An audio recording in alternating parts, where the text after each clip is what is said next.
Alright, so Professor Anton made a video talking about negative theology, which is a system I've always had some problems with.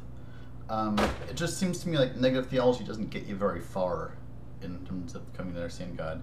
If you can only talk about God in terms of what God is not, then um, how is that really much different than atheism? I mean, you really, okay, I mean, you're still left with the positive claim that there is a God, but you can't say anything about it, so it might as well not be a God because you can't talk about it.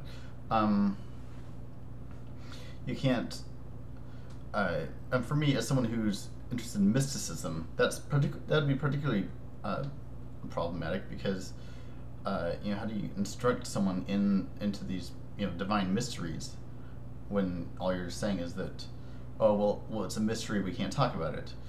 um, there's, I think, certainly language can never fully get at the full nature of God. You can't describe God. It's always going to be fallible and incomplete, but you can use metaphors to describe what you're getting at with God.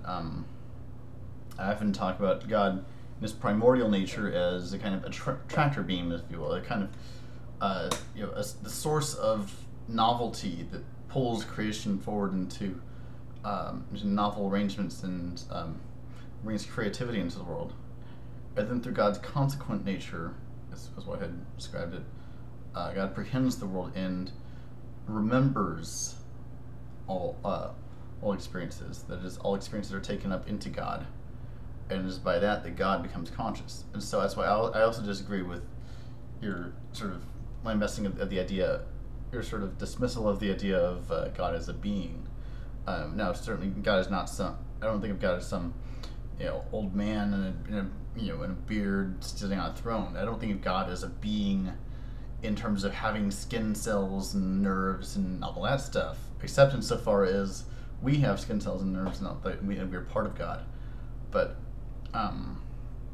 there's also a sense in which we are taken up into God as the occasions which comprise us are reach their satisfaction.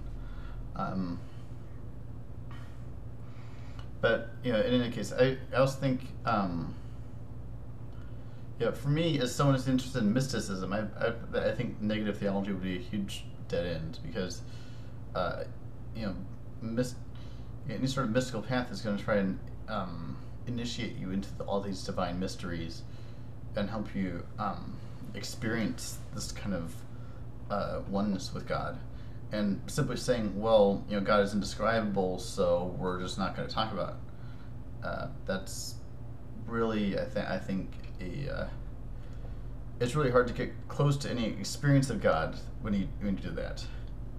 And in a sense, I kind of like the approach of Hinduism, where kind of monotheism and polytheism are kind of combined, where you have this multiplicity of gods who are all understood as manifestations of the one God, and that you can focus in on this one aspect of God, that we call Shiva or Vishnu or Ganesh or Lakshmi or anything like that, and focus on that manifestation and get to know that manifestation and realize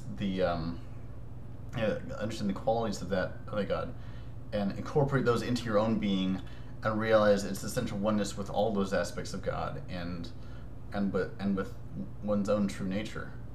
And this exists in the West too, in the Kabbalah, in the Tree of Life. There are 10 different God names, and 10 different archangels, and 10 different angelic orders, and all these different correspondences by which people meditate on these different symbols, which bring them to God, towards God, in a realization of some higher things. So, so I think God can never be described in words, but you can have symbols and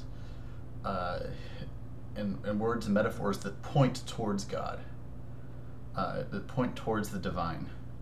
And people talk about the mystical experience itself as being ineffable and indescribable, and that's true in the same sense that any experience is ineffable and indescribable for anyone who hasn't experienced that. How do you describe sex to someone who hasn't experienced it? There's you can't really do it unless you're talking with someone who's actually done it, and you have that common reference point, and that's the way language works, is through this common frame of reference. If you go to a Zen monastery, they have this whole wide vocabulary of words to describe emptiness. So that's why I think negative theology is kind of bullshit. It's kind of giving up too early in the game. There's symbols and metaphors and all kinds of things that can, all kinds of archetypes that can guide you towards something that goes beyond that symbol, beyond that archetype, to higher levels. And so there's an initiatory path by which you achieve these higher levels of understanding. And I think the mythic God, the one that's bearded and sitting on the throne and judges the world, that too is an initiation. That's a symbol for people at the mythopoetic level of understanding, and then from there they go on to a rational understanding of God, or pantheism, or deism or something like that, and then they go on from there to the sort of symbolic, and there's as we become initiated into higher levels of understanding, the metaphors and the symbols and the markers of God become more complex with us, and until we finally reach a point which is totally ineffable, but you can't use that as a starting point. It has to be the end point. And when you get there, you're at this non-dual realization where nothing needs to be explained and everything. You're just immersed in the ever-present suchness of things.